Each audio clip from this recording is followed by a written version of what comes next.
आजचा माझा विषय आहे आपण कोणतं पाणी प्यावे. तसं बघायला गेलं तर आपण कोणतं पाणी पितो यावर आपलं आयुष्यमान वाढवू शकतो किंवा कमी करू शकतो किंवा आपण ते आपल्यासाठी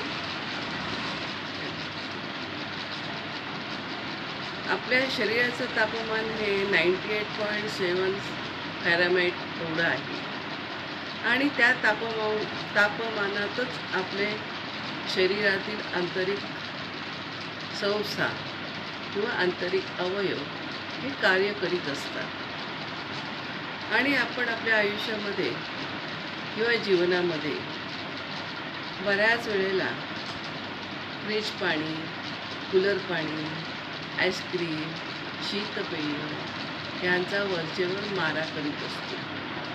अशा थंड पदार्थाच्या सेवनामुळे काय होते, आपल्या शरीराचे तापमान हे काही प्रमाणात कमी होते आणि तापमान कमी झाल्यामुळे शरीराच्या आंतरिक अवयवांना किंवा आंतरिक संस्थांचं कार्य हे काही प्रमाणात मंदावलं जातं आणि त्यांचं कार्य मंद झाल्यामुळे फंक्शन किंवा कार्य पूर्ण न झाल्यामुळे आपल्याला अनेक समस्या येतात.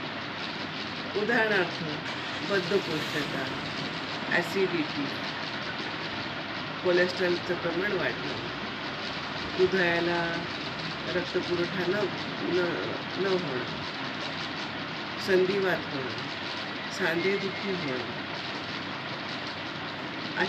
गॅसची निर्मिती होणं, अशा प्रकारच्या तक्रारी आपल्या वाढतात आणि या तक्रारी वाढल्यानंतर त्याच्यावर आपण उपाययोजना करतो.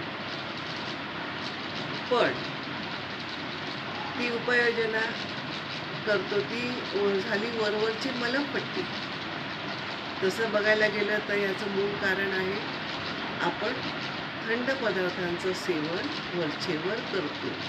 म्हणजे काय होतं, शरीरातील संस्थांना किंवा अवयवांना त्यांचं कार्य करू देण्यामध्ये आपण वारंवार अडथळा आणतो आणि वारंवार अडथळा आणल्यामुळे आपल्याला अनेक समस्या उद्भवतात.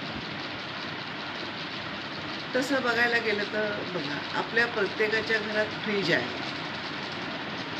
आपण जेव्हा फ्रीज आणतो तेव्हा दुकानदार आपल्याला सांगतो का की तुम्ही फ्रीजमध्ये गरम पदार्थ ठेवू नका म्हणून? तो अजिबातच सांगत नाही. मग तेव्हा सांगत नाही तर म्हणून आपण फ्रीजमध्ये गरम पदार्थ ठेवतो का याचा विचार करा. आपल्याला माहीत आहे की फ्रीजमध्ये जर आपण गरम पदार्थ ठेवलं तर फ्रीजचं आयुष्य कमी होईल, हे आपल्या लक्षात येतं आणि आपण त्याला दुकानदाराने न सांगता ही सूचना न सांगता सुद्धा आपण काटेकोरपणे पाळत असतो. कारण आपण फ्रीजला एक ठराविक रक्कम मोजलेली असते आणि त्या रकमेत मोजलेली असते ते आपल्याला म्हणतात नाही, आपण जर गरम पदार्थ ठेवलं तर फ्रीजचं कार्य बिघडेल, फ्रीजचं आयुष्यमान कमी होईल, फ्रीजमधला पदार्थ खराब होईल, अशा इलेक्ट्रिसिटी जास्त खर्च होईल, अशा अनेक शंका कुशंका आपल्या मनाला शिवून जातात आणि नको बाबा तो धोका, विषाची परीक्षा कशाला बघा, ह्या जाणीवेने आपण फ्रीजमध्ये गरम पदार्थ ठेवत नाही. जसं फ्रीजचं